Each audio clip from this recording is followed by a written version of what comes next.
오늘도 우리가 계속해서 우리 요한계시록 6장을 공부하고 있는데요. 어떤 분들은 그럴 거예요. 목사님, 6장 공부를 하는데 왜 이렇게 간단하게 6장만 하면 되지 복잡하게 이런 걸 하십니까? 라고 질문 던지는 분 분명히 계실 거예요. 그런 질문을 던지면 안 돼요. 왜냐하면 요한계시록은 제가 첫 시간에도 이야기했지만 성경 전체를 꿰뚫어 보는 사람이 요한계시록을 공부하게 돼 있어요. 그냥 요한계시록 그 자체만 가지고 마지막 때 어쩌다 저쩌다 이야기하다 보면 쪼가리 복음을 가지게 돼요. 그래서 이 요한계시록이 성경 제일 뒤편에 있고 그것도 마지막 때에만 열도록 디자인하셨어요. 이 말은 뭐냐면 성경 전체를 꿰뚫어 보는 시각이 있는 사람이 요한계시록을 소화할 수 있어요. 그렇기 때문에 이 요한계시록을 공부하려면은 하나님 나라가 무언가를 알아야 돼요. 그 하나님 나라 우리 계속 공부하고 있지만 뭐였죠? 그림 그리면 이렇게 밑으로 내려와서 이렇게 또 이렇게 이게 하나님 나라 안에 항상 머릿속에 그걸 가지고 계시고 우리 교인들은 여러분들은 지금 가르치는 분들이기 때문에 여러분들은 항상 이 부분을 강조를 하셔야 돼요. 놀랍게도 교회를 다니고 오랫동안 예수님을 잘 섬기는 분들도 이 부분이 굉장히 약해요. 신학교에서도 이 부분을 잘 만지질 않아요. 그래서 목사라고 해서 다 아는 게 아니고 학자라고 해서 다 아는 게 아니에요. 제가 목사면서 학자이기 때문에 내가 자신 있게 이야기하는 거예요. 또 이런 부분을 수십 년을 그런 분들에게 가르쳐봤기 때문에 제가 알아요. 그렇기 때문에 여러분들 제 말씀 꼭 잊지 마시고 가르치실 때 아주 기초부터 단단하게 가르치셔야 돼요. 기초부터. 우리가 어떤 분들은 좀 성품이 급한 사람들은 기초 그거 다 아는데요. 그러고는 빨리 본론 이야기해 주세요 하는 분들 많아요. 그런 사람 나중에 알고 보면 실력이 없어요. 이 선진국 사람들 보면 기초 공부가 엄청나게 철저해요. 우리 집을 지어도 그렇잖아요. 기초 공부를 잘 해야 돼요. 그래서 지금까지 계속해서 제가요, 성령님이 저에게 황 목사야, 기초를 철저하게 가르쳐라. 저도 빨리 본론으로 들어가고 싶어요. 그런데 성령님이 본론 나중에 해라. 기초부터 먼저 시켜라. 그래서 저도 힘들지만 이 기초 이야기를 자꾸 하는 거예요. 자, 지난 시간에 우리가 어떤 기초 공부였어요? 왜 창세 전에 창조 목적 학교를 디자인하셨나? 우리가 이 공부를 했어요. 그 공부를 하기 전에 우리가 뭘 공부했냐면요, 이 12가지의 질문을 던지는 공부를 했어요. 이 질문 대단히 중요해요. 12가지 질문 기억나시죠? 이걸 다 외우셔야 돼요. 도포를 딱 보시면서 12가지 질문을 던지는 거예요. 그 질문을 던지시면서 무슨 답을 찾기 위해서 그 12가지 질문을 우리가 던져요? 무슨 답을 찾기 위해서? 여러분들 제 마음을 여러분들이나 똑같아요. 12가지 질문을 던진 그 뒤에 깔려있는 목적이 뭐예요? 이 세상은 창조 목적 학교다라는 것을 답을 찾기 위해서 그러는 거예요. 그래서 우리가 살고 있는 이 세상은 시간 세계고, 이 세상은 저주받은 세계고, 이 세상은 하나님의 자녀들을 창조 목적을 교육시키기 위한 세계고, 이 세계를 만들기 위해서 창세전에 삼위 하나님이 하나님의 나라를 그냥 일직선으로 디자인하지 않으시고 하나님 나라를 일직선으로 갔다가 저 세상에 타락해가지고 시간 세계로 던져서 쭉 가다가 또 다시 저 세계로 올라가는 이렇게 하나님 나라를 디자인하신 거예요. 창세전에. 이것을 우리가 이제 더 자세히 나중에 보겠지만 이 디자인을 우리가 깨닫게 하기 위해서 12가지의 질문을 우리가 던진 거예요. 그때. 기억나세요? 12가지의 질문 중에서 우리가 왜 창세 때 지옥을 만드셨습니까?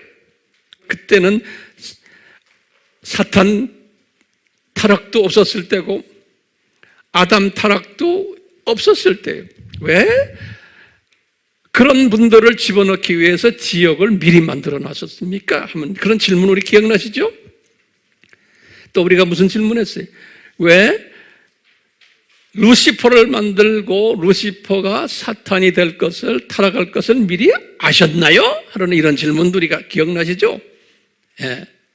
또 어떤 질문이냐면 왜 루시퍼가 타락했을 때 막질 않으셨습니까? 전능하신 하나님이신데 이런 질문도 우리가 던졌어요. 그뿐입니까? 왜 그 루시퍼가 타락했는데 그놈을 잡아다가 그냥 지옥으로 던져버리시지 즉시로 왜 안 던지셨습니까? 이런 질문도 우리가 했어요. 이건 모든 사람들의 질문이에요. 그뿐 아니라 요놈을 왜 능력 있는 유명한 파워풀한 이름을 이놈에게 주셨습니까? 사탄이란 이름, 하나님을 대적한 자, 마귀라는 이름. 마귀라는 이름은 파괴자라는 소리예요. 분리자라는 이름이거든요. 공중 권세 잡은 자, 이런 모든 권리 이름, 유명한 이름, 이 세상 왕, 이런 이름들을 탁 주신 거예요. 왜 줬습니까? 그놈한테. 지옥에다 집어 던져버리시지. 그러시면서 우리가 질문 또 던진 게 왜 에덴 동산에 이놈하고 같이 아담이랑 살게끔 하셨습니까? 이런 질문도 우리가 던졌어요. 또 뿐만 아니라 아담과 하와를 타락시키려고 유혹할 때 왜 막지를 않으셨습니까? 이런 질문도 우리가 던졌어요. 뿐만 아니라 아담이 타락했을 때 예수님이 사탄에게 나타나셔가지고 원시복음을 주신 거예요. 얘야, 내가 인간으로 내려와서 여자의 후손으로 내려와서 네 후손과 십자가에서 싸움이 있을 것이다. 그런데 내가 승리할 거다. 라는 그 복음, 그것이 뭐예요? 원시복음이다. 우리 기억나시죠? 왜 이거를 주셨습니까? 그뿐 아니라 제가 마지막 질문 던졌어요. 창세기 3장 22절에서 24절이 뭐냐면 이게 굉장히 중요한 질문이에요. 이 질문이 뭐냐? 아담이 자기가 죄 지은 것을 알고는 영생을 다시 회복받으려고 에덴 동산에 들어가서 생명나무를 먹으려고 막 할 때 왜 그것을 저지시켰습니까? 그룹 천사들을 보내가지고 화양검으로 탁 막아버린 거예요. 들어가지 못하게. 왜 이렇게 했습니까? 이거는 많은 신학자들이 이걸 가지고 고민을 해요. 그러니까 이런 것이 풀리지 않는 일들이 오늘날 교계 안에 신학계에 지금은 이 문제 해결 못해요. 신학교에서도요. 그런 가운데 우리가 지금 예수님을 섬기고 있네요. 그러니까 지금 12가지 질문을 던진 그 배 위에 깔려 있는 게 뭡니까? 다시 말해. 뭘 우리가 알려고 그래요? 이 세상이 창조 목적학교구나. 그리고 또 하나님의 나라가 복, 저주, 복으로 디자인되어 있구나라는 것을 우리가 깨닫게 하기 위해서 그래요. 자, 그런 이야기들을 우리가 쭉 공부했어요. 그럼 이런 것을 깨달은 사람은 이 세상을 보는 시각이 이제 정돈이 되는 거예요. 우리가 이 7000년 이 세상이 이 창조 목적 학교구나. 그 7000년 중에서도 우리가 지금 6000년대에 살고 있는 거예요. 우리가 지금 살고 있는 게요. 그렇죠? 우리가 지금 6000년대에 살고 있는데 요 6000년 가까이 됐을 때 예수님이 공중에서 재림, 지상 재림 하신다고 그랬거든요. 요 성서에 보면요. 6000년이 가까울 때 예수님이. 근데 지상 재림하기 전에 엄청난 산고들이 있을 것을 예수님이 디자인하셨거든요. 그러니까 우리가 지금 이 산고 속에 있는 거예요. 그러니까 이 예수님의 공중재림, 지상재림이 아주 가까운 때, 이제 이 창조 목적 학교가 거의 끝나가고 있는 이때에 우리가 살고 있는 사람들이기 때문에 이 큰 그림을 보면요, 이 큰 그림을 보는 사람은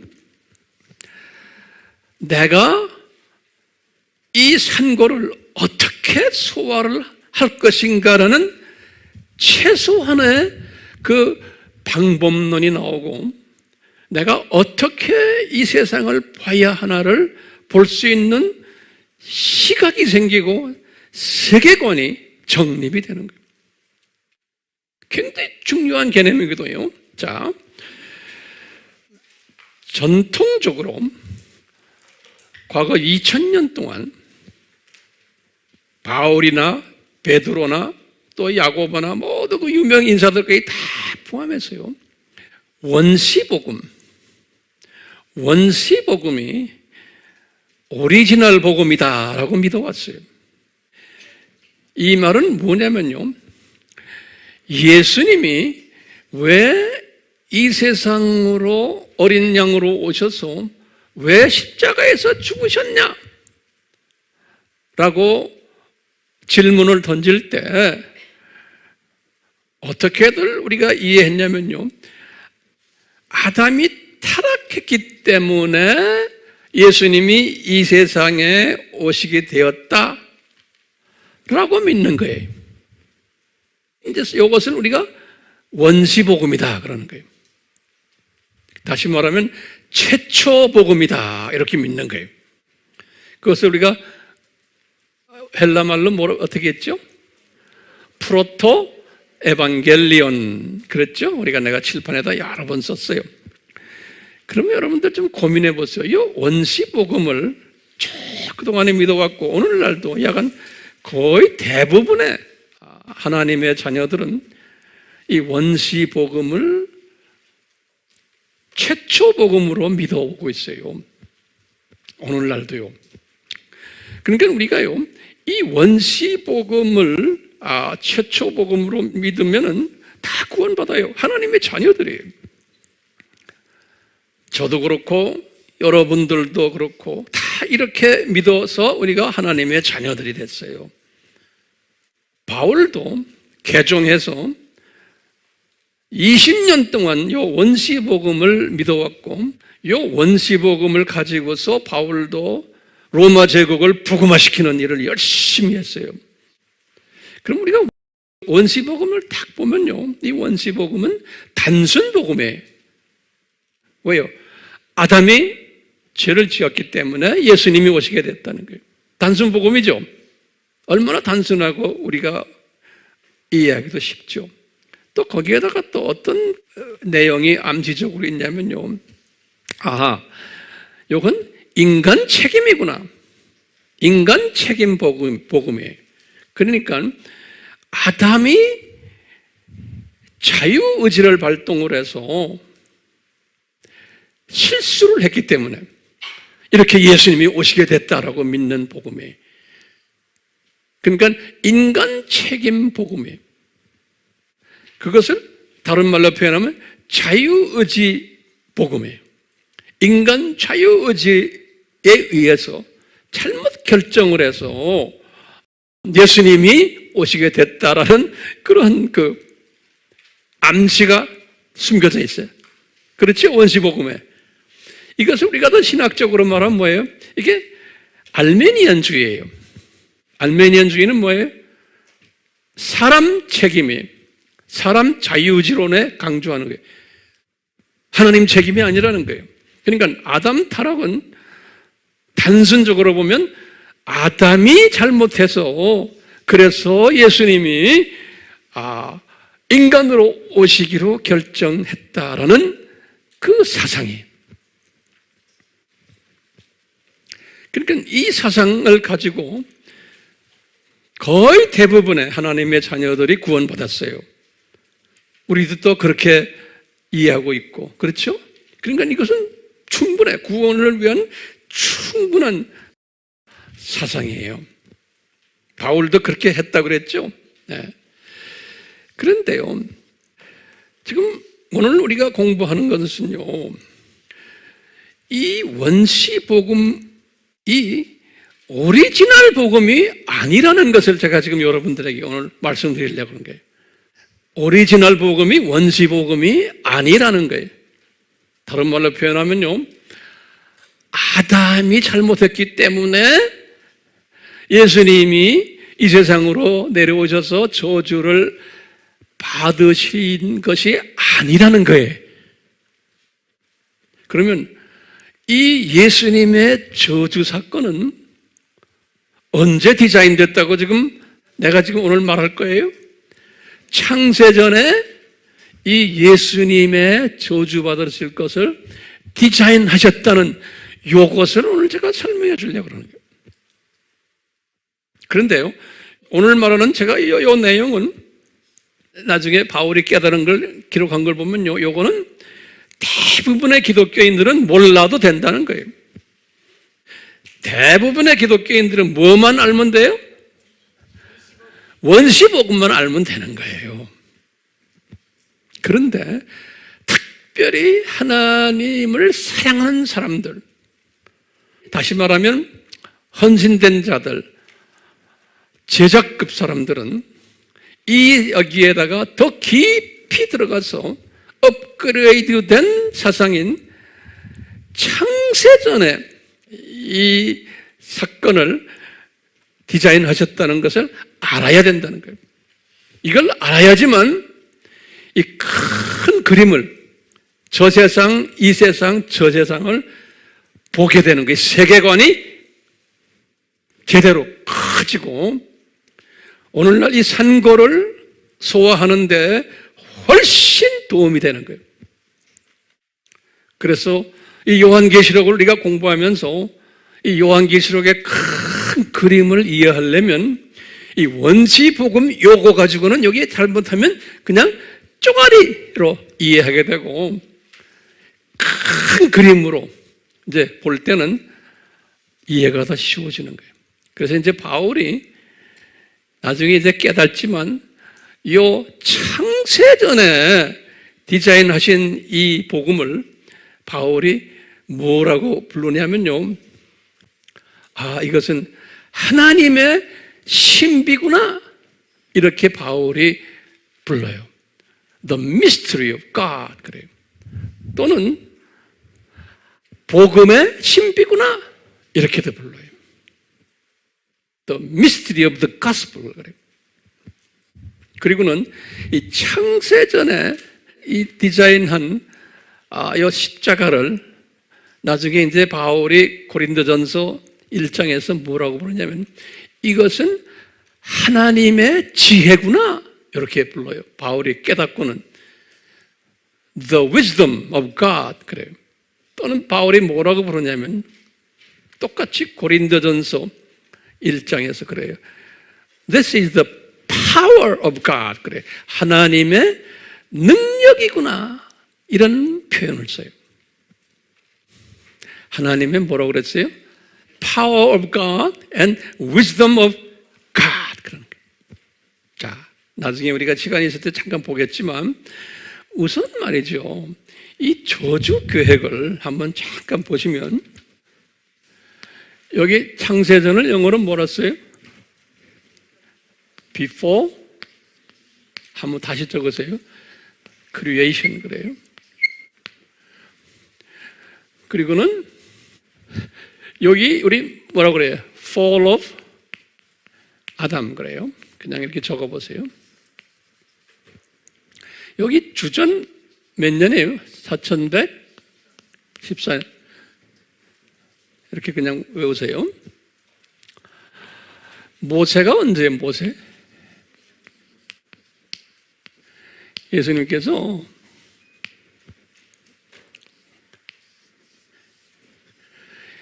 자 보세요. 이 창세전에 이 십자가를 디자인했어요. 창세전에 이것을 저주를 curse라고 그랬죠. 예수님이 curse 받은 거예요. 저주 받으시는 거를 디자인 창세전에. 그리고는 아담이 타락을 해서 이때 프로토 에반겔리온을 준 거예요. 이게 이제 창세기 3장 15절이에요. 프로토 에반겔리온 원시복음이죠. 이렇게 줬어요. 그러다가 이제 모세예요. 모세가 태어난 게 언제냐면요. 1526년이에요. 1526년이요. 모세가 이제 태어난 것이. 그리고는 모세가 출애굽한 거 있죠. 출애굽. 출애굽을 내가 이거 엑소더스로 그래요. 이 출애굽한 게 모세가 몇 살 때예요? 80세죠. 예. 그래서 1446년이 출애굽한 것이 80세 때, 80세 때. 그리고는 모세가 40년 광야에서 사역했죠. 이제 출애굽 해가지고, 그래가지고 모세가 40년 광야 생활 끝나면서 글을 쓴 글이 뭐예요? 신명기. 예. 신명기를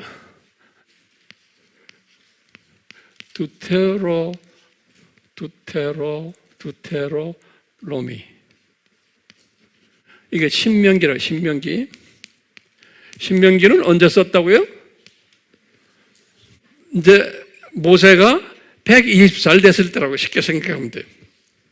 120살. 이러고 이제 모세가 죽었거든요. 죽기 직전에 쓰신 게 신명기예요. 이 신명기를 쓰실 때 뭐 여러 가지 중요한 이야기들 많이 했지만 우리 공부한 그 신명기 21장 23절이 21장 두트로노미 요 말씀을 딱 주셨는데 이 말씀이 뭐냐면 모세에게 그러는 거예요. 모세야, 내가 이제 너에게 법을 줄 텐데 저주받은 사람은 죽는 방법이 있다는 거예요. 하나님 그냥 일반 저주가 아니에요. The curse of God 그래요. 하나님의 저주를 받는 사람은 꼭 십자가에서 달려 죽어야 된다는 거예요. 이렇게 말하는 거예요. 그러니까 이스라엘 사람 중에서 죽는 사람들 중에서 대부분 사람은 돌로 쳐 죽이기도 하고 뭐 여러 가지 단방법으로 죽이지만 저주받는 하나님의 저주에 나중에 성경을 들여다보시면 여기 나와요. 성경 보시면 하나님의 저주를 받는 사람은 십자가에서 죽게 되어 있다는 거예요. 십자가에 나무에 매달려가지고. 근데 예수님께서 본인이 십자가에서 죽을 것을 언제 예언했어요?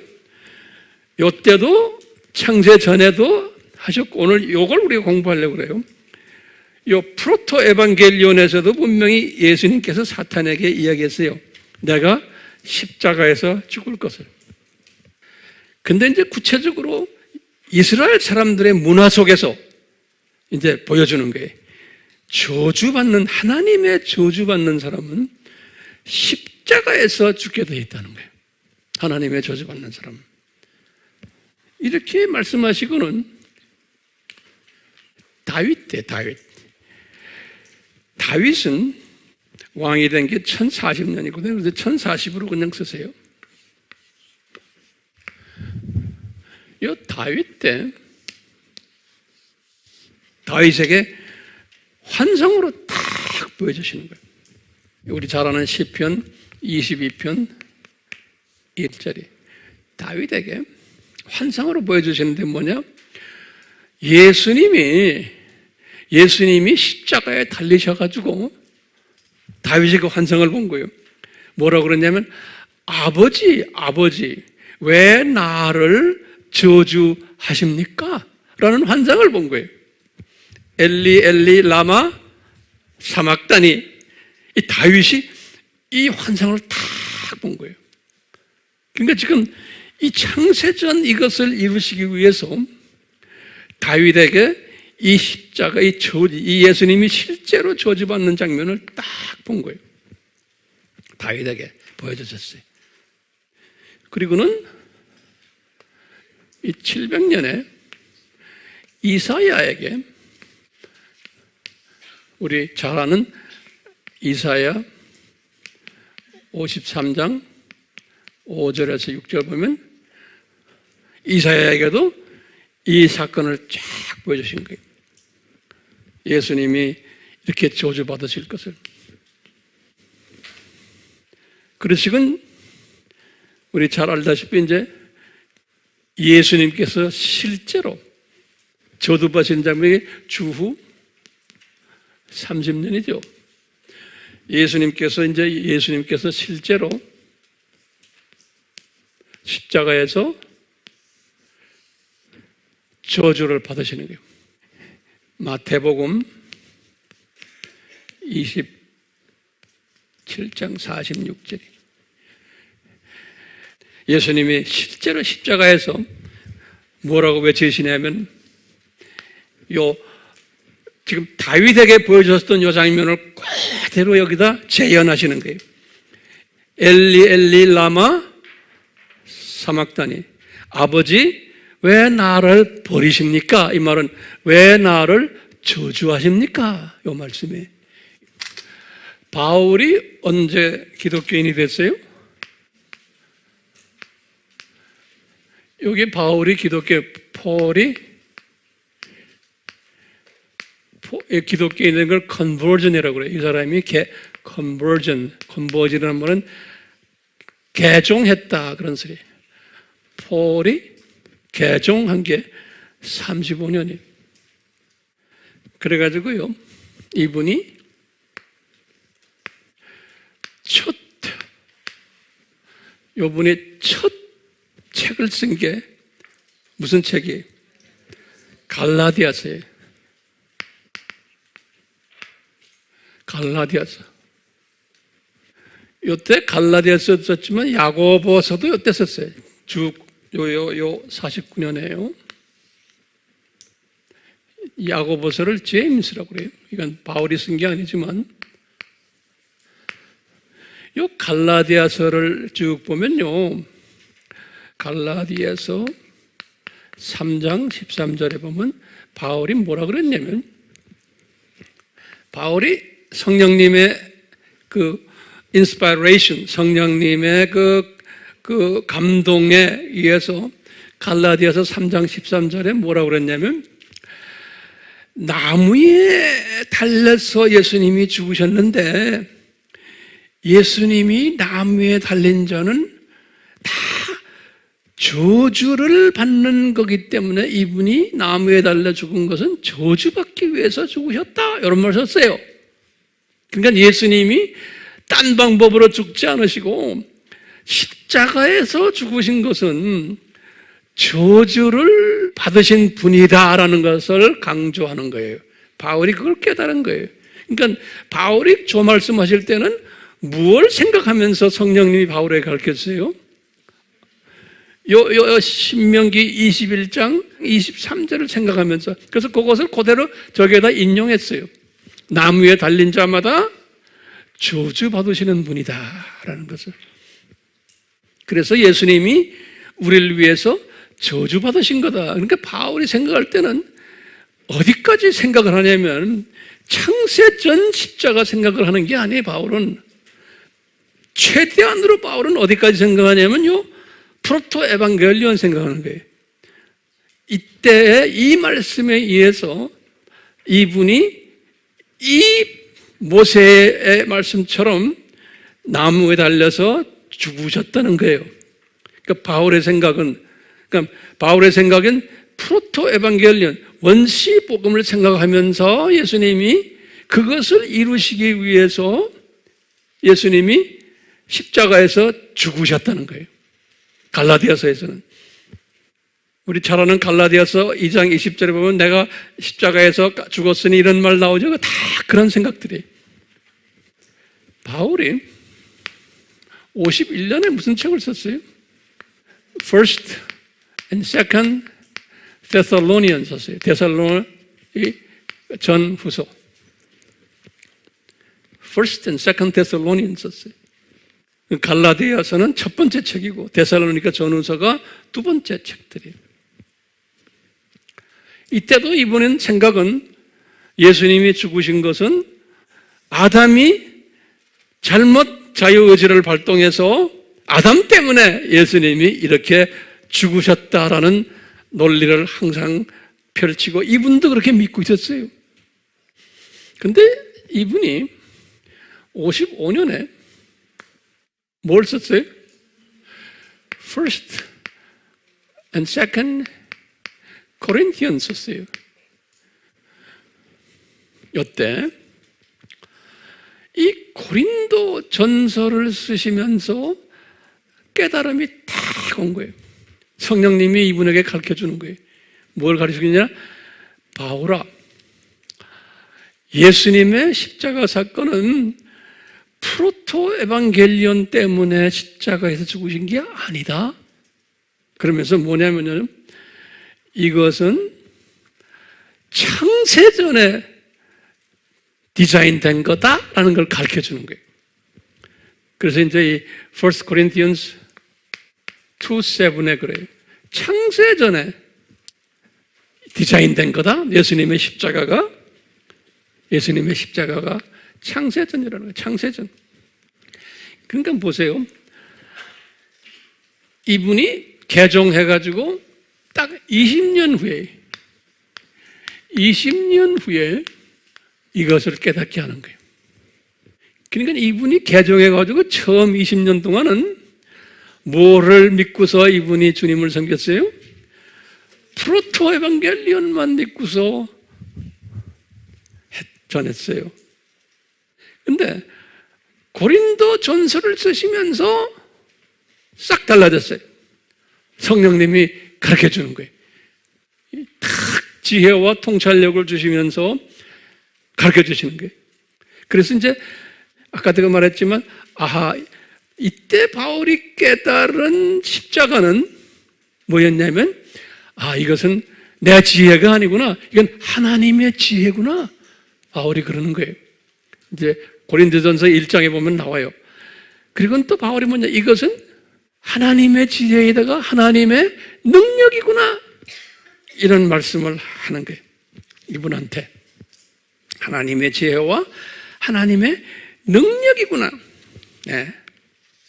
이거를 가르친 다음에요, 바울이 이것은 창세전에 예수님이 디자인하셨구나라는 것을 2장 7절에다가 딱 써놔요. 창세전에 2장 7절에다가 무슨 말씀하시냐면, 창세전에 이렇게 디자인하셨는데 이것을 그동안 감춰두셨다는 거예요. 그런 말을 써요. 감춰두셨다는 거예요. 이것을 아무도 못 알아보게 덮어놨다는. 그러다가 이제 와서 오픈하신다, 계시하신다. 그래서 오늘을 보면요, 리빌, 뚜껑을 여신다. 이제라는 게 지금 언제예요? 요 55년에. 그러니까 바울이 그때 뚜껑을 열으니까 이게 바울이 보이는 거예요. 예. 그때부터 바울은 나머지 바울의 그 편지들을 보면 항상 이 사상이 잠겨 있어요. 창세전에 이렇게 하셨구나. 그리고는 이분이 57년에 로마서를 썼어요. 로만스. 이 로마서는요, 기가 막힌 바울 서신 최고 서신. 왜냐하면 로마에 있는 소위 지식인들, 소위 금수저들, 이 안에서 이분들 중에서 기독교인이 된 사람들이, 이 사람들을 향해서 편지를 쓴 게 로마서거든요. 그래서 이 사람들을 생각하면서 쓰실 때 로마서는 우리 알다시피 1장에서부터 8장은 기독교의 핵심 교리를 설명해 주는 거예요. 그러니까 바울이 깨달은 거예요. 그 다음에 바울이 9장에서부터 11장까지는 뭐예요? 유대인과 이방인들과의 그 관계성을 바울이 깨달은 거예요. 그러니까 이제 바울이 개정 후부터 복음을 전하면서 지금 22년이 됐을 때요. 바울이 고민이 뭐였어요? 로마서 9장 3절에 내 백성은 왜 저렇게 눈이 감겨서 예수님을 영접을 안 하고 소수만 예수님을 영접하고 나머지는 다 눈이 감기고 왜 그렇습니까? 왜 우리 민족이 얼마나 주님을 위해서 이 아브라함부터 시작을 해서 구약 2000년 동안 내 민족이 얼마나 고생했습니까? 예수님이 오신다는 것을 전하는 일을 엄청나게 일을 많이 했는데 왜 내 민족은 예수님을 믿질 않습니까? 이거 문제를 해결해 달라고 한 것이, 해결받은 것이 로마서 9장, 10장, 뭐예요? 그 다음에 11장인 거예요. 이거 우리 다 알죠? 제가 이것만 가지고도 책 하나 썼잖아요. 설교를 내가 엄청나게 했어요. 자, 그리고는 이분이 12장부터 이제 15장까지는 이분이 생각이 바뀌어버린 거예요, 이분이. 그동안에는 무슨 생각했어요? 프로토 에반겔리온만 생각하고선 썼는데 이분이 생각이 지금 어떤 생각으로 바뀌었냐면 이분이 이 생각으로 가는 거예요. 이 생각으로. 아, 이 십자가 사건이 이때구나. 예. 그러면서 이분이 시각이 확 변하는 거예요. 로마서를 썼을 때는 이 시각이 이렇게 큰 시각으로 변한 상태에서 로마서를 쓴 거예요. 그러면서 이분이 로마에 있는 기독교인들에게 12장부터 15장까지 보면 이래요.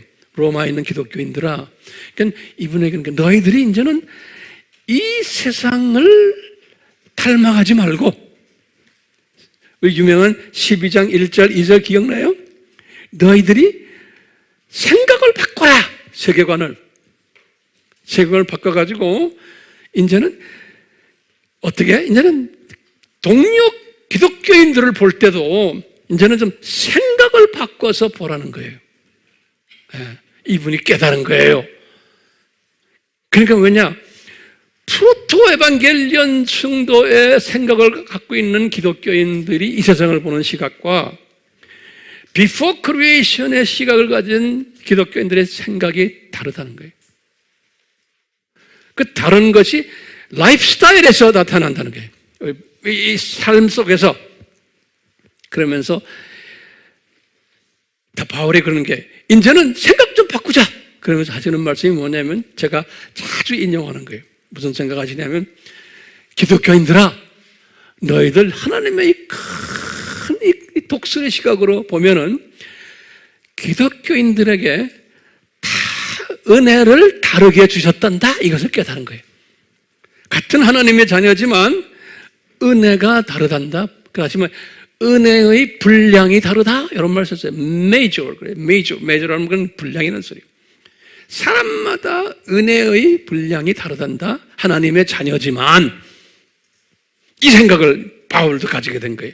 그 다음에 두 번째는 뭐냐면 은혜의 분량만이 아니고 은사의 분량도 다르단다 그러는 거예요. 은사도 다르다는 거예요. 분량이 다르다는 거예요. 어떤 사람은 머리도 좋고 똑똑한 사람도 있냐면 그렇지도 않은 사람이 있고 다 다르게 만들어놨단다. 이것을 바울이 깨닫게 한 다음에 가르쳐 주는 거예요.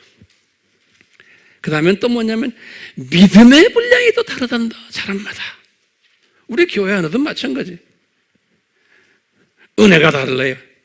같은 우리가 공간에 있지만 은사의 분량이 달라요. 또 뭐가 달라요? 믿음의 분량이 다른 거예요. 이것을 깨닫게 하신 거예요, 바울에게. 바울이 그걸 깨닫고 독수리 시각을 볼 때 그런 거예요. 독수리 시각이 아니고 두더지 시각으로 주님을 섬기는 사람 얼마나 두더지 시각이라는 건 뭐냐? 주변만 보는 거, 주변만. 내 가족, 고작 해야, 내 직장, 내 사업, 요것만 보고 사는 사람들은 많죠. 바울도 시작은 그렇게 했는데 이 세계관이 변하면서 크게 보는 거예요.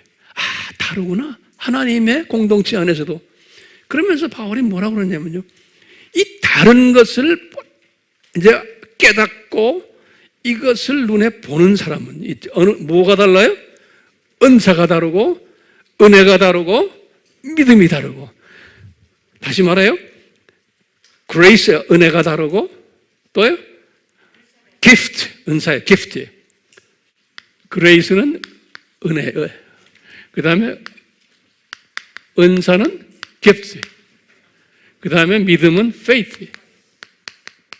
이게 다 다르다는 거예요. 이것을 깨달으면 이게 엄청난 보물을 여러분들이 만지는 거예요. 보물을 가진 거예요. 만지는 게 아니에요. 엄청난 보물을 가진 거예요. 다 나같지 않다는 거예요. 그렇게 디자인하지 않았다는 거예요. 오케이? 그러니까 내 주장만 따지면 안 되는 거예요. 그래서 바울이 뭐라고 그러냐면 12장에서 그 유명한 말씀들 많이 해요. 그러니까 모든 사람 안아줘라. 모든 사람과 화평해라. 이건 뭐냐면 하나님의 자녀들끼리예요. 나와 좀 다르다고 그래서 내 의견과 맞지 않다고 그래서 다투거나 그러지 말아라는 거예요. 그대로 있는 대로 안아줘라.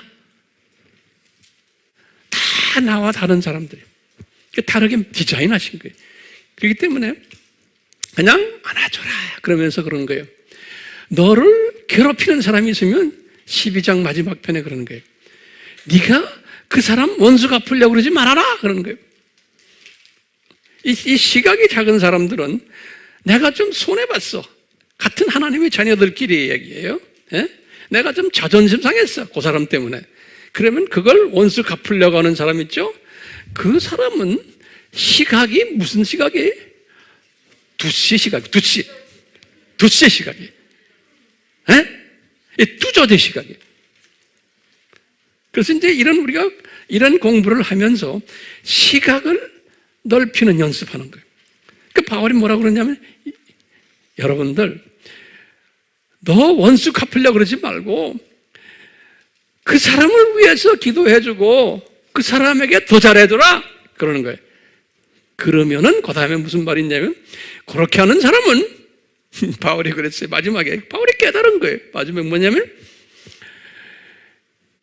불을 머리 위에다 올려놓는 거나 똑같다는 거예요. 그러니까 하나님의 진노가, 하나님이 그 사람한테 진노를 내리시겠다는 거예요. 진노라고 해서 구원을 무효시키는 것보다는 하나님이 좀 깨닫도록 그분에게 내가 손볼게 그런 소리는 마찬가지예요.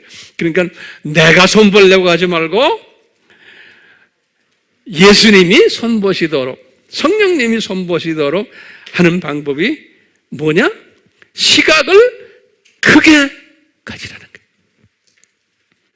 자, 그리고는 그때부터 이분이, 이 바울이 편지마다 이 부분을 이야기를 하기 시작하는데, 로마서를 딱 쓰면서 로마서를 마지막, 로마서는 16장까지 있죠? 16장 결론에 25절과 26절에 결론을 내리시는 거예요. 결론을 내릴 때 보면 딱 여기 창세전 십자가 사건을 딱 이야기하는 거예요. 그러니까 이 15장 안에 다 설명해 주고는 15장 동안 마지막에 16장은 자기가 파송한 30여 명의 선교사들 우리 공부했죠?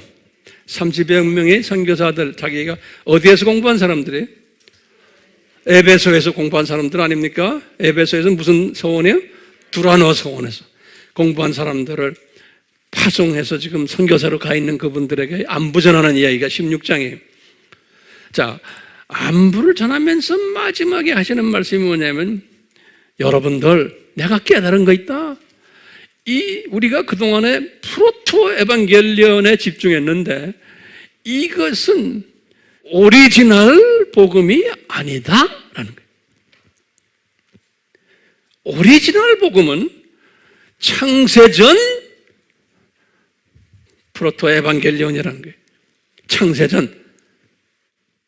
그러시면서 이 16장 25절 26절에 뭐라고 했냐면요, 이것은 하나님의 신비다 그러는 거예요. 하나님의 미스터리 오브 갓, 이 미스터리를 창세전에 이렇게 디자인하시고는 이것을 숨겨놓으셨단다, 덮어버렸단다, 그러다가 이제서야 계시하신단다, 뚜껑을 열어서 이런 말씀을 써 있어요. 그래서 너희들 로마에 있는 크리스찬들아, 이것을 너희들은 깨달아라 하면서 로마서를 끝냈어요.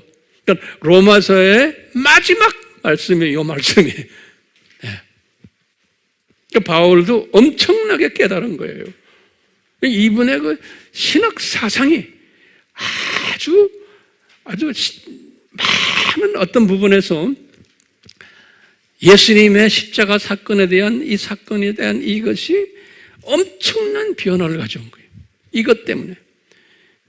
이분이 이 말씀을 하시고는 그때부터 이분도 이제 세상을 보는 시각이 달라진 거예요.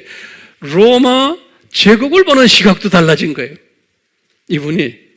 그래서 이 로마서에서요. 이 로마서에서 아까 12장은 이 세상 어떻게 살아라 가르쳐 줬잖아요. 예? 머리 위에 뭐 한다? 숯불 올린다 그랬죠? 그리고는 13장에 가서 딱 하시는 말, 13장에, 로마서 13장에서 이분이 그러면서 이 크리스찬들에게, 얘들아, 지금 네로 왕이 우리를 엄청나게 괴롭히고 있지? 우리 기독교인들, 우리가 지금 엄청난 그 사람들에게서 지금 우리가 어려움 당하는데, 예? 선한 왕이 없잖아, 이 로마 제국에. 그런데 뭐라고 그래?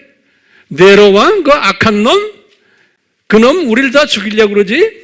이놈 하나님이 세운 종이라는 거예요. 그러니까 반정부 운동 하지 말아라 이게. 반정부 운동을 하면 너희들 하나님을 대적하는 행위다 그러는 거예요. 기가 막힌 말씀을 하시는 거예요. 예? 13장 1절에서부터 3절 이야기. 그러니까 우리가 지금 이것을 지금 오늘날 이렇게 봐도 지금 우리 주변의 나라들 우리를 괴롭히고 또 이 나라도 지금 이 진보 세력들이 지금 우리를 괴롭히고 하는 것, 이게 무너뜨리려 해도 무너져야 안 돼. 주님께서 다 이렇게 만들어 놓으신 거예요. 그러니까 우리는 그렇다고 해서 그냥 손발 놓고 그냥 안 되는, 이것이 잘못됐다는 것을 외치긴 외쳐야 돼요. 그렇지만 내가 외친다고 해서 하나님의 디자인을 변화는 시키질 않는 거예요. 오케이? 그렇지만 외쳐야 돼요. 그렇기 때문에 바울도 외쳤어요. 네. 외쳤지만 그것은 그냥 외치는 것 뿐이지 크리스찬들에게 너희들 세상이 이렇게 간단다라는 것을 보여주기 위해서 외치게 하시지만 로마 제국을 무너뜨리는 것은 안 무너뜨렸어요. 언제까지 안 무너뜨렸어요? 로마 제국이 언제 무너졌어요? 476년에 바울 시대에서부터 400년 더 갔어요. 그 악한 세력이에요. 그러면서 바울에게 또 깨닫게 한 게 14장, 15장이거든요. 14장에 보면은 그러는 거예요. 믿음이 있다고 하는 자들아. 믿음이 있다고 하는 자들아. 믿음이 연약한 크리스찬들을 잘 돌보고 그분들의 그 약한 부분을 안아주고 그래라 그러는 거예요. 왜요? 은사가 다르기 때문에 그래요. 같은 하나님의 자녀지만 은사가 다르기 때문에 바울이 깨달은 거예요. 그러니까 우리가 같은 하나님의 자녀들이지만 같은 교회 안에서도 은사가 달라요. 믿음이 강한 사람, 적은 사람 있는 대로 안아주는 거예요. 예. 그러면 때가 되면 주님께서 그런 사람들을 이렇게 믿음을 더 크게 하고, 하나님의 때가 있어요. 뒤집어 생각하면 나 자신도 그런 거예요. 나 자신도 밑바닥부터 시작을 해서 지금까지 이렇게 온 거지 하루아침에 된 게 아니잖아요. 이런 사상을 가지라는 거예요. 그리고 그 다음에 또 14장, 15장에 가면 똑같아요. 믿음이 강한 자들아! 그러는 거예요. 믿음이 강한 자들아. 너희들 믿음 없는 자들을 업신여기지 말고 그냥 잘 안아주면서 같이 가주라. 이 사상, 이 큰 그림을 본 사람은 그게 이제 딱 들어오는 거예요. 그리고는 제가 이제 마지막 설교예요.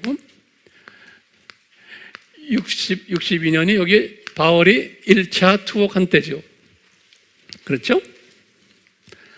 바울이 투옥을 하면서 옥중서신을 쓰실 때 이 사람이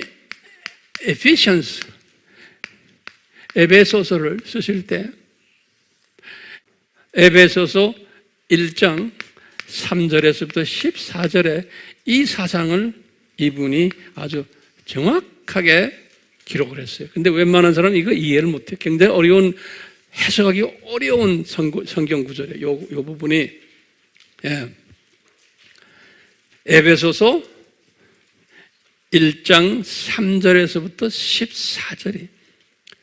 제가 오늘 성구 말씀을 여기에 초점을 맞췄어요. 근데 이제 이해를 하시면 간단해요. 왜 에베소서에 이 말씀을 하셨을까요?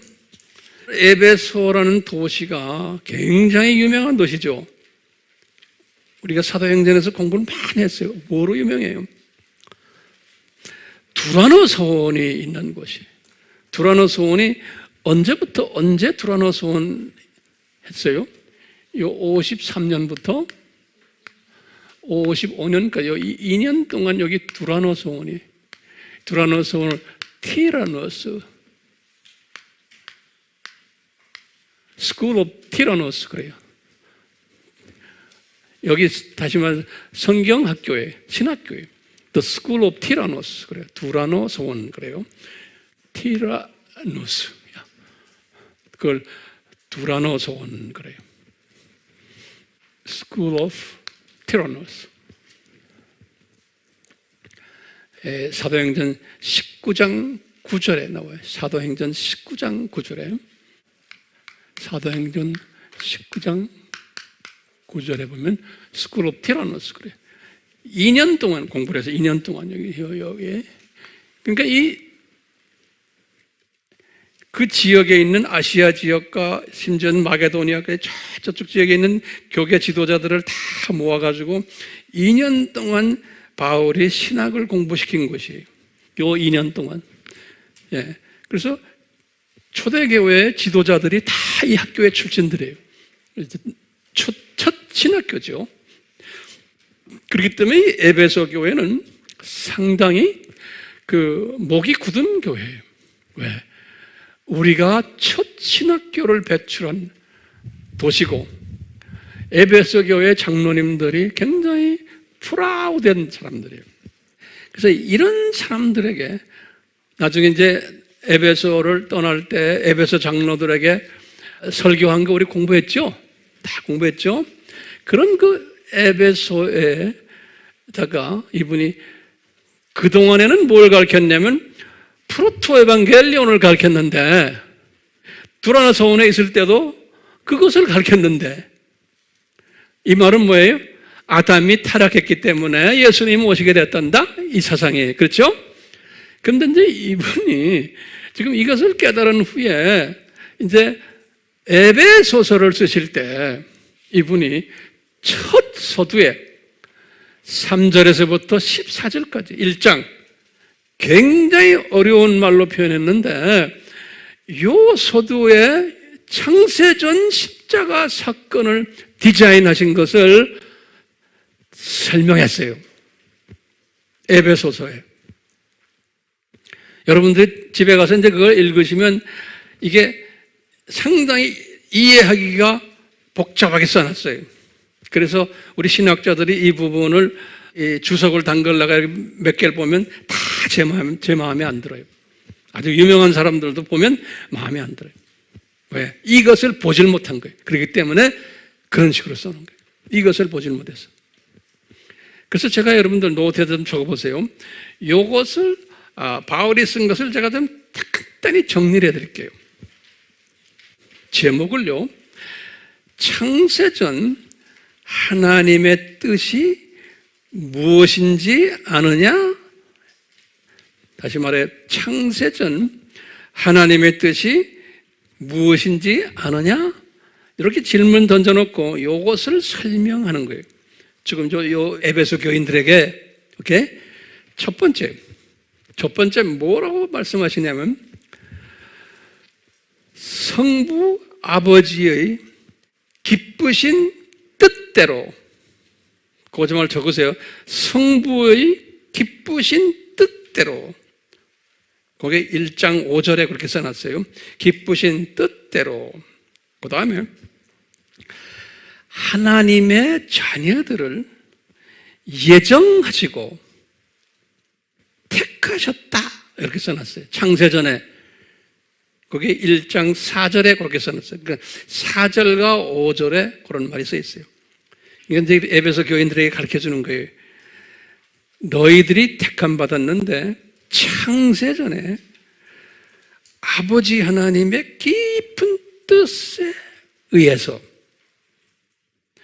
너희들을 예정하시고 택하셨단다. 이 말을 먼저 탁 써놨죠.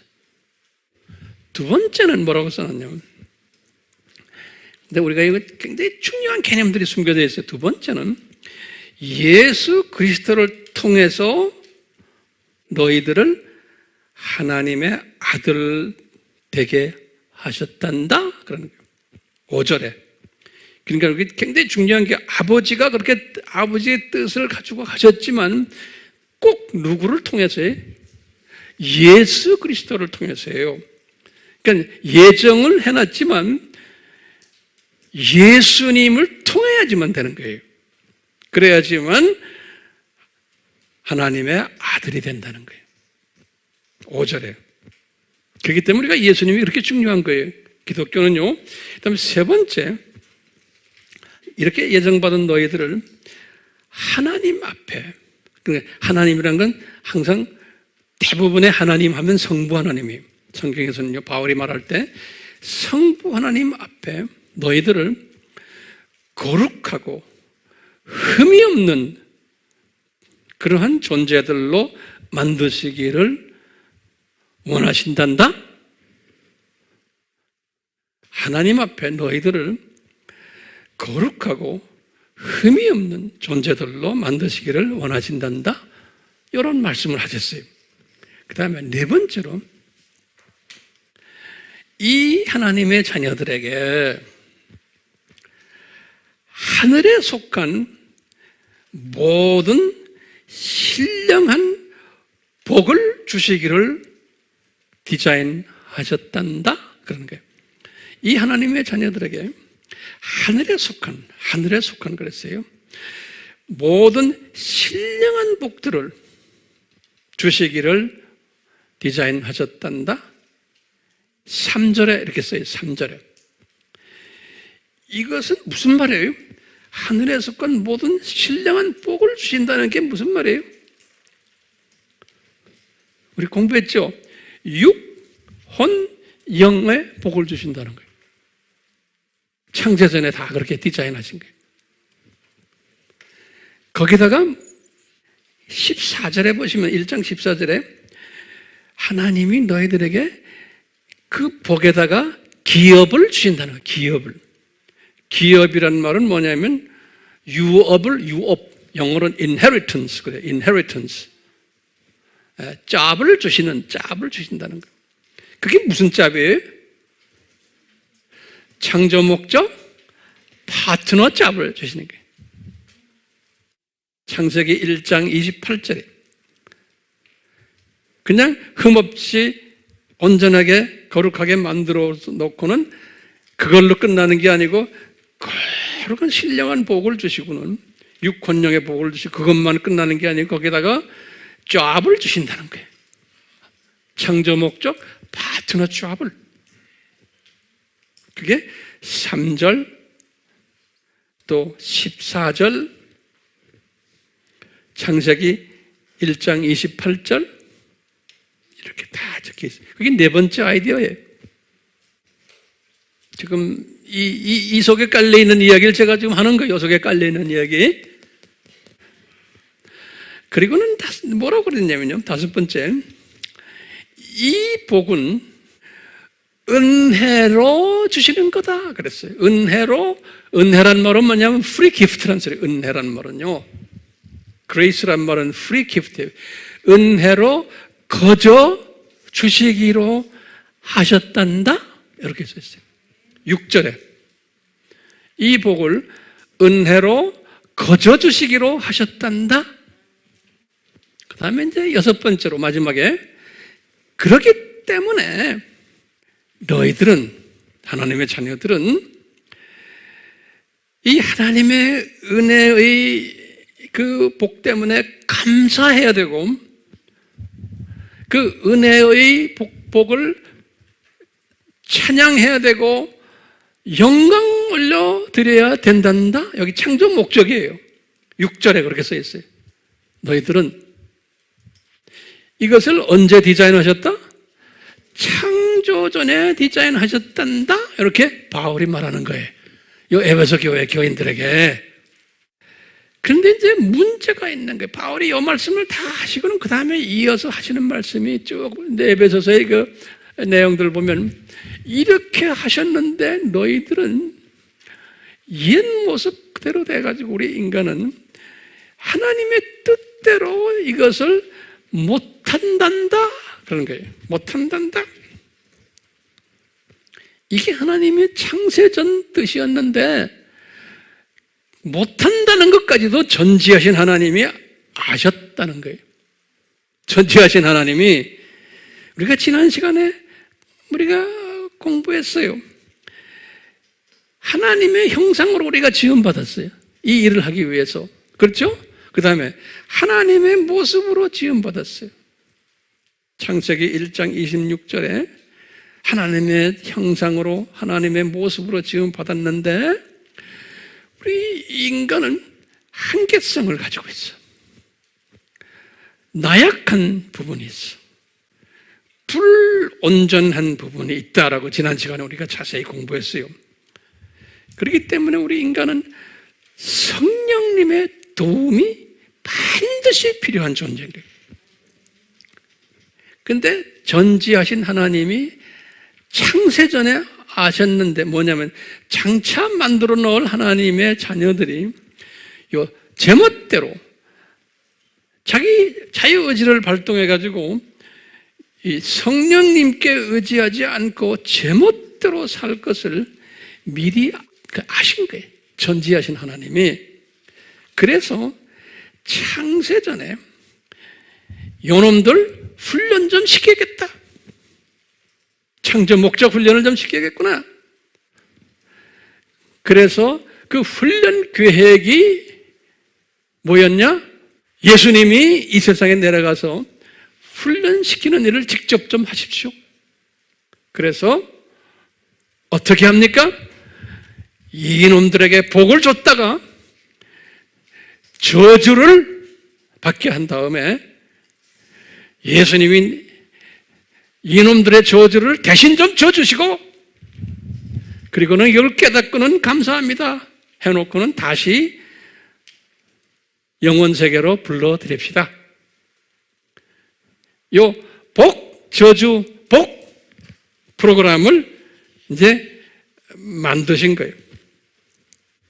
그러니까 우리가 지금 이 세상에 사는 것은 학생 신분으로 지금 우리가요, 이 세상에 지금 와서 지금 살고 있는 거죠. 그렇죠? 잠깐 이 세상에 와서 지금 학생 신분으로 지금 살고 있는 거예요. 이 세상을 보는 시각이요. 근데 이 시각은 모든 기독교인이 가지고 있는 시각이 아닌 거예요. 요 에베소서에서도 말하기를 뭐냐면요, 요 에베소서에도 그렇고, 요 고린도 교회도 그렇고, 뭐가 들어가 있냐면, 여기 보면요, 하나님을 사랑하는 사람들이 요 사상을 깨닫게 된다는 거예요. 다시 말하면 이걸 뭐라고 그랬냐면요, 요 에베소서에도 그랬어요. 그 한국말 표현이 뭐냐면 경륜, 맞아요. 예. 우리 그런 말 들었죠? 하나님의 경륜이라는 말이죠. 하나님의 경륜이 찼을 때 이런 단어를 썼어요, 바울이. 이 뭐냐면요, 이 경륜이란 우리 말이 뭐냐면 영어로는 dispensation 그랬어요. dispensation이라는 거는 우리 세대주의 할 때 dispensationalism 그러죠. 이 세대라는 게 하나님의 계획 또는 하나님의 그 주어진 기간이 있어요. 그 기간이라는 의미, 하나님의 때가 있어요. 경륜이라는 뜻이 inheritance. 그걸 또 어떻게 또 우리가 번역을 하냐면 섭리라고 번역을 해요. 섭리는 providence 그런데요. providence. 이건 섭리. 또는 아까 뭐랬지? 경륜. 경륜은 dispensation 그래요. 이건 경륜이에요. 하나님의 뜻에 따라서 하나님의 때가 있는 거예요. 하나님의 때가 있는데 그것은 이제 전도서 3장에서 그랬죠. 모든 것은 때가 있다 그랬죠. 지금 요 사상이 굉장히 중요한 사상이에요. 바울이 그러는 거예요. 요 에베소 교인들에게 하나님의 뜻에 의해서 요 굉장히 중요한 개념이에요. 하나님의 뜻을 이루시기 위해서 하나님의 경륜에 따라서 다시 말하면 하나님이 정하신 때요. 거기에 의해서 바울이 나도 이것을 깨달았다는 거예요. 그러니까 바울이 개종에서는 이것을 깨닫지 못하도록 하신 거예요. 20년을 훈련시킨 다음에 하나님의 때가 되었다. 그럴 때 이것을 바울이 깨달았다는 거예요. 그러니까 여러분들도 때가 되니까 이것을 깨달을 수 있는 거예요. 그러니까 못 깨달아도 괜찮죠? 다 구원받은 사람들이에요. 그런데 왜 이것을 깨달아야만 되는가? 특별한 사람들은, 그러니까 하나님을 사랑하는 자들은 이것을 하나님의 경륜에 의해서, 섭리에 의해서 때가 되면 깨닫게 디자인됐다는 거예요. 그러면 여러분들, 왜 여러분들은 이것을 하나님의 사랑하는 자들이라고 가정한다면 오늘 제가 말씀드리는 이것을 깨닫게 되는 거예요. 완전히 깨닫지 못하지만 어느 정도 희미하게나마 깨달을 수 있는 거예요. 이것은 크신 은혜예요. 예? 이 깨달으면 어떻게 돼요? 깨달으면 이것이 보이는 게 이것을 보시라고 제가 오늘도 지금 말씀하시고 지금 이것을 보시라고 지금 창세전 십자가를 디자인하신 것을 바울에게도 경륜에 맞춰서 때가 되어서 이때 바울에게도 보여주신 거예요. 그 유명한 바울에게도 금방 보여주질 않았어요. 이것을 깨달은 바울이 로마서를 썼을 때 이 세계관이 변해버린 거예요. 그러니까 우리가요, 왜 요한계시록을 공부하면서 황 목사님 왜 이런 것을 우리에게 설명하십니까? 이것을 소화하지 못하면 요한계시록을 소화할 수가 없어요. 두더지 시각으로는 소화할 수 있어요. 참새 시각으로도 소화할 수 있지만 이 독수리 시각으로는 소화를 못해요. 그래서 제가 지금 요한계시록을 이 독수리 시각으로 소화할 수 있도록 지금 여러분들에게 가이드해 주는 거예요. 가이드해 주는 거예요. 제가 깨달은 것은 이 칠판 잘 메모리하세요. 이거 잘 가르치셔야 돼요. 예수님, 제가 기도합니다. 지금 이 말씀 안에서 성령님 우리에게 세미한 음성으로 가르쳐 주시고 깨닫게 해 주시고 또 우리에게 지혜, 명철, 지식, 명철, 지혜를 허락해 주셔서 우리의 입에 기름 부어 주셔서 많은 사람들에게 이 진리를 나눌 수 있는 파워를 주시고 열심 주시고 그리고 지혜까지 주셔서 말씀을 정돈해서 잘 가르칠 수 있는 능력도 허락해 주셔서 지금 우리 주변에 하나님의 자녀들이지만 혼돈되어 있는 사람들 너무나 많습니다. 이 프로토 에반겔리온 이것은 알고 있지만 창세전 프로토 에반겔리온에 대한 지식은 성경은 들고 다니지만 없는 사람들이 너무나 많습니다. 주여, 다는 아니지만 소수라도 이 주님이 가르쳐 주시는 바울이 깨달은 것을 내가 깨닫고 나누는 우리 모두가 되도록 나누는 것만이 아니고 나의 시각이 이 산고 시대에 내가 어떻게 이 산고를 소화하나 되는 그런 지혜를 가지는 그런 복된 자들 되도록 은혜 내려 주시옵소서. 예수님의 이름으로 기도드리옵나이다. 아멘. 지금 이 시간은 예수 그리스도의 무한하신 은혜와 하나님 아버지의 극진하신 사랑하심과 성령님의 끊임없이 가르쳐 주심과 깨닫게 하심과 순종케 하심이 우리에게 항상 있기를 축원하옵나이다. 아멘.